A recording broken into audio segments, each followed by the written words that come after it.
بسم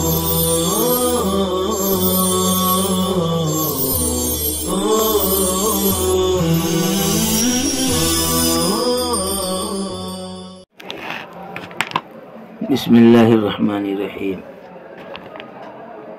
الحمدللہ رب العالمین والصلاة والسلام علی سید المرسلین وعلی آلہ وصحبہ الطیبین الطاہرین اما بعد فاعوذ باللہ من الشیطان الرجیم بسم اللہ الرحمن الرحیم وَذَرِ الَّذِينَ اتَّخَذُوا دِينَهُمْ لَعِبًا وَلَهْوًا وَغَرَّتْهُمُ الْحَيَاةُ الدُّنْيَا وَذَكِّرْ بِهِ صدق اللہ العلی العظیم۔ عزیز طلبہ، یہاں آپ صلی اللہ علیہ وسلم سے خطاب ہے کہ جو لوگ اپنے دین کو لہو و لعب بنا رکھا ہے، یعنی استہزاء اور مذاق اڑاتے، ان کو آپ چھوڑیے۔ ذر یہ وزر یزروں سے فعل امر ہے، ای اترک، چھوڑیے ان لوگوں کو جنہوں نے اپنے دین کو لہو و لعب بنا لیا۔ سوال یہ ہے کہ مراد اس سے تو کفار مشرکین ہیں اور ان کا تو کوئی مشروع دین ہے ہی نہیں، تو پھر کیسے کہا کہ اپنے دین کو لہو و لعب بنایا؟ ان کا دین تو کوئی مشروع ہے ہی نہیں۔ مصنف نے اس کا جواب دیا، الذی کلفوا، دین سے مراد وہ دین ہے جس کا ان کو مکلف کیا گیا ہے، یعنی دین اسلام ہے، اس کو انہوں نے لہو و لعب بنایا، باستہزاء بہ، اس کا استہزاء کر کے، اس کا مذاق اڑا کر۔ وغرتہم الحیات الدنیا، اور دنیاوی زندگی نے ان کو دھوکہ میں ڈال رکھا۔ معلوم یہ ہوا کہ دنیاوی زندگی میں فراوانی اور فراخی ہو جائے تو یہ حق باتوں کے مذاق اڑانے کا ذریعہ بن جاتی ہے۔ مشہور ہے کہ مادیت کی ترقی روحانیت کی تنزلی کی طرف لے جاتی ہے۔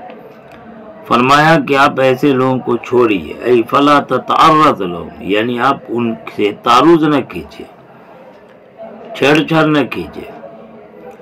لیکن مصنف کہتے ہیں کہ قتال کے حکم سے پہلے کا یہ حکم تھا، بعد میں جب قتال کا حکم آ گیا تو یہ حکم منسوخ ہو گیا۔ بہرحال اس آیت کے عموم میں وہ سارے لوگ داخل ہو جاتے ہیں جو دین اسلام کو لہو و لعب بنائے یا دین میں کوئی نئی بات پیدا فرمائے۔ جتنے بھی گمراہ فرقے ہیں وہ سب کے سب اس میں شامل ہو جائیں گے۔ وذکر، اور آپ نصیحت کیجئے، تذکیر کیجئے، اس بھی، اس کے ذریعے سے، یعنی قرآن کے ذریعے آپ لوگوں کو نصیحت کیجئے۔ لِأَلَّا تُبْصَلَ، لِأَلَّا تُبْصَلَ، یہاں پر لام مقدر مانا تاکہ یہ ماقبل کے لیے علت ہو جائے۔ تبصل ابصال سے ہے، ابصال نفس کو قتال کی طرف پیش کرنا، نفس کو ہلاکت پر ڈالنا، یہ ابصال کہلاتا ہے۔ باصل ایسے بہادر شروع کہتے ہیں جو اپنے آپ کو ہلاکت کے اوپر ڈال دے۔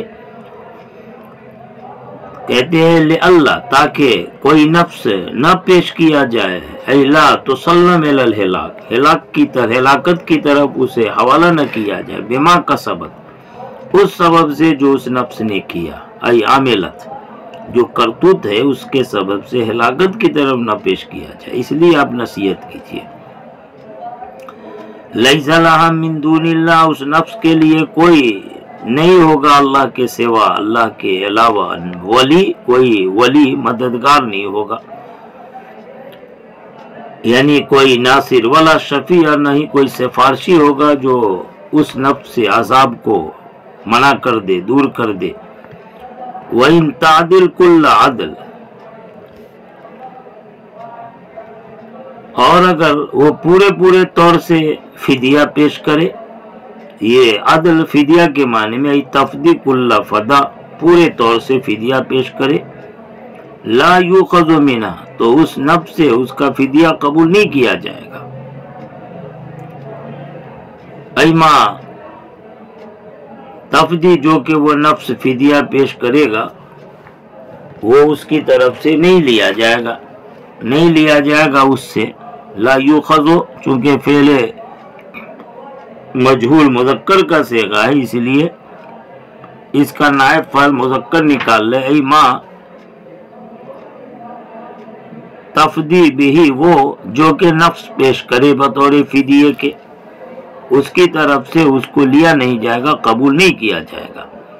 اولئک الذین ابسلوا، یہی وہ لوگ ہیں ابسلوا بما،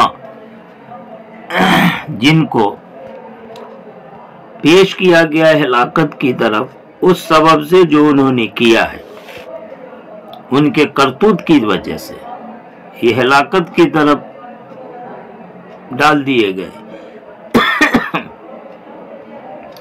لہم شراب من حمیم، جن کے لیے مشروب پینا ہوگا انتہائی کھولتے ہوئے گرم پانی کا، کھولتا ہوا گرم پانی، اتنا گرم کہتے ہتھیلیوں کو کاٹ کاٹ کے رکھ دے، جیسے کہ آیت دوسری جگہ وہ سقوا ماء حمیما، اور ان کو پلایا جائے گا انتہائی کھولتا ہوا گرم پانی، فقطع معاہم، جو ان کے ہتھیلیوں کو کاٹ کاٹ کے رکھ دے گا۔ ای ماء یعنی ایسا پانی بالغ نہایت الحرارہ، جو انتہائی گرم ہونے کو پہنچ چکا ہوگا، وعذاب علیم، اور ان کے لیے دردناک عذاب ہے، مولن درد دینے والا، بما کانوا یکفرون، اس سبب سے جو یہ کفر کیا کرتے تھے، بے کفر ہی، یہ لا کر کے بتائے کہ یہاں پر بما کانوا میں ما مصدریہ ہے اور با سببیہ ہے، یعنی ان کے کفر کرنے کے سبب سے۔ قل آپ کہیے ندعو، کیا ہم پکاریں اللہ کے سوا ایسے کو جو نہ ہم کو نفع پہنچاتا اور نہ ہی ضرر پہنچاتا۔ اصل میں واقعہ یہ ہوا تھا، شان نزول آیت کے سلسلے میں یہ ہے کہ حضرت عبد الرحمن بن ابی بکر، حضرت ابو بکر کے بیٹے عبد الرحمن، وہ ابھی اسلام نہیں لائے تھے، اسلام لانے سے پہلے اپنے والد کو بتوں کی عبادت کی طرف بلایا تھا، تو اس پر یہ آیت نازل ہوئی۔ تو واقعہ تو حضرت ابو بکر کا ہوا تھا، لیکن آپ صلی اللہ علیہ وسلم کو خطاب کر کے کہا گیا کہ آپ کہیے کیا ہم پکاریں، عبادت کریں اللہ کے سوا دوسرے معبود کی۔ اس سے حضرت ابو بکر کی شان کی بلندی سمجھ میں آتی ہے کہ حضرت ابو بکر کا تعلق آپ صلی اللہ تعالی وسلم کے ساتھ ایسا ہو گیا گویا کہ عینیت کا رشتہ ہو، بالکل معیت، ہر وقت ہر حال میں ساتھ رہنے والے، گویا بالکل عین ہو چکے ہوں۔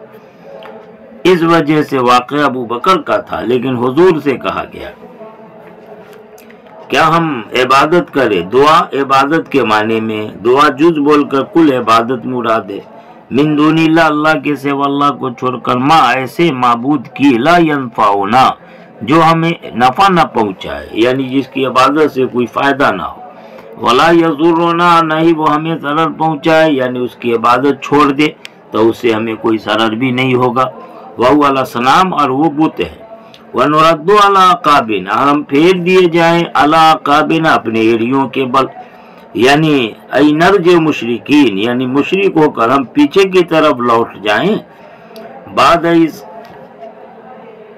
ہدانا اللہ، بعد اس کے کہ اللہ پاک نے ہم کو ہدایت دی، یعنی اسلام کی رہنمائی فرمائی، کالذی استہوتہ الشیاطین، اس شخص کی طرح، یہ محذوب موصوف کی صفت ہے، اصل عبارت میں نرد ردا مثل رد الذی استہوتہ، ہم پھیرے جائیں اس شخص کے پھیرے جانے کی طرح جس کو کہ شیطان نے گمراہ کر دیا ہو۔ استہوا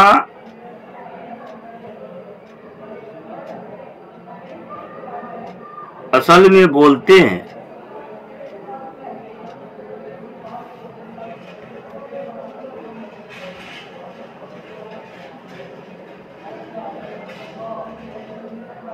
جو بلندی سے پستی کی طرف گرا جائے، سقوط، گرنا، بلندی سے پستی کی طرف، مراد یہاں گمراہ کرنا ہے۔ ظاہر ہے کہ ایمان کے بعد جو پھر جائے، ضلالت پر آ جائے، ہدایت سے محروم رہ گیا، تو وہ گیا بلندی سے پستی کی طرف پھینک دیا گیا، اس شخص کی طرح جس کو کہ شیطان نے بلندی سے پستی کی طرف گرا دیا، یعنی اس کو اضلت، گمراہ کر دیا۔ فی الارض روئے زمین میں، حیران درحالے کہ وہ حیران پریشان پھر رہا.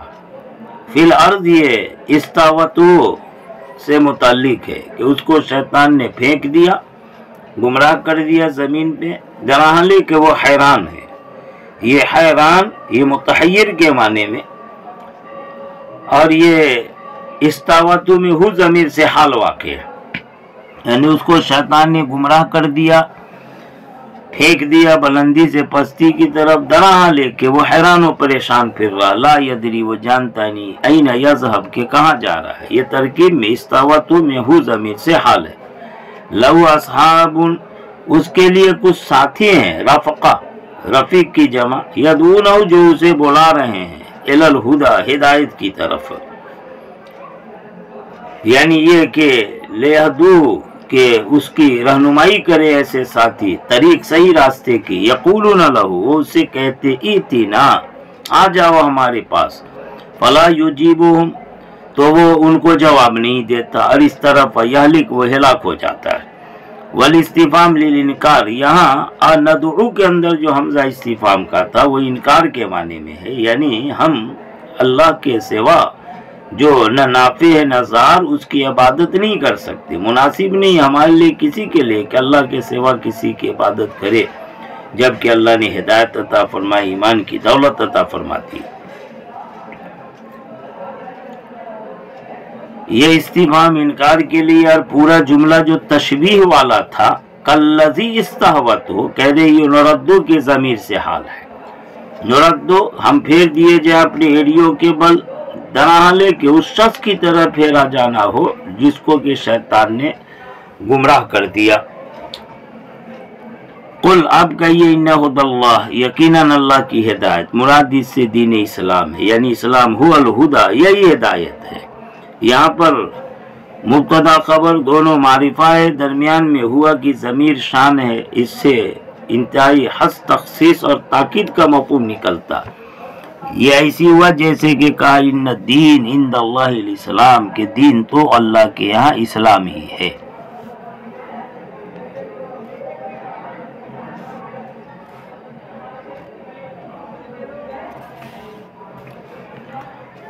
فرماتے ہیں وما عداہ ضلال، اور اس دین اسلام جو ہدایت ہے اس کے سوا جو کچھ ہے وہ سب ضلال ہے، گمراہی ہے. وہ امرنا، اور ہم کو حکم دیا گیا کہ ہم رب العالمین کے آگے جھکے رہیں. اسلام انقیاد کے معنی میں، یعنی وحدانیت کو اختیار کر کے رب العالمین کے منقاد فرما بردار بنے رہیں. ای بان نسلم، یہ لے نسلم لام با کے معنی میں امرنا سے متعلق، ہم کو حکم دیا گیا ہے اس بات کا کہ ہم منقاد اور فرما بردار بنے رہیں رب العالمین کے.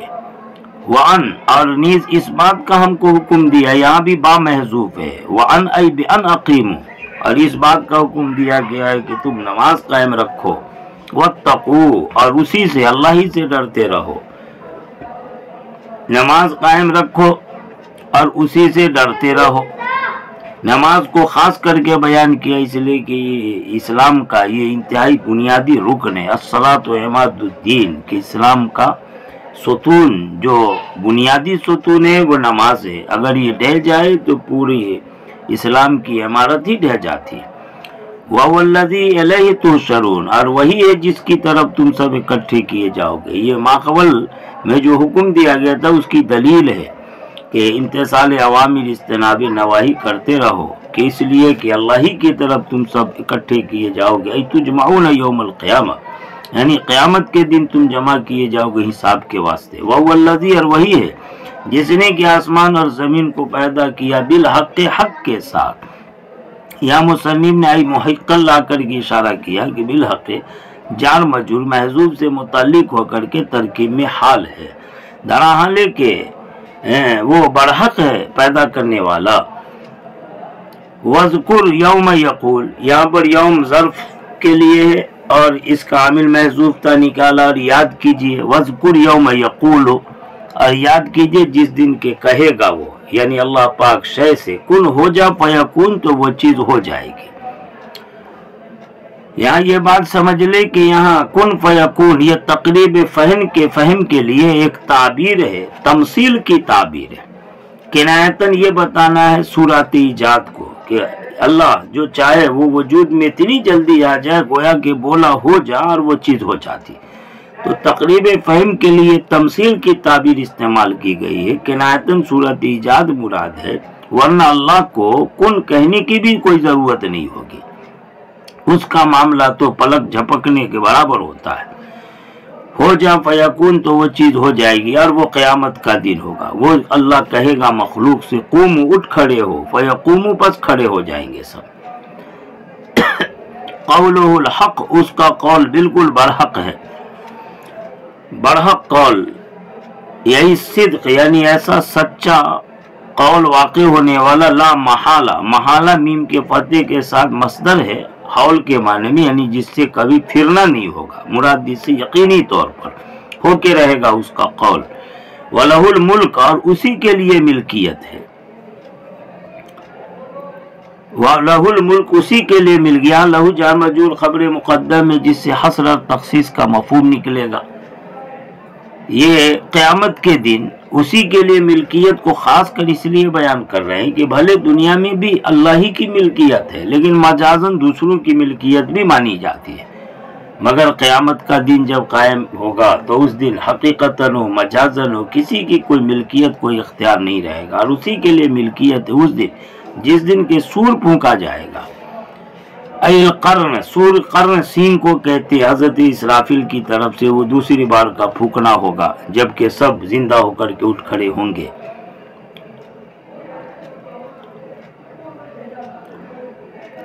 لا ملک فیہ لغیرہ اور اس دن اللہ کے سوا اور کسی کی کوئی ملکیت نہیں ہوگی، جیسے کہ دوسری جگہ ہے لمن الملک اليوم، کس کے لیے آج ملکیت ہے؟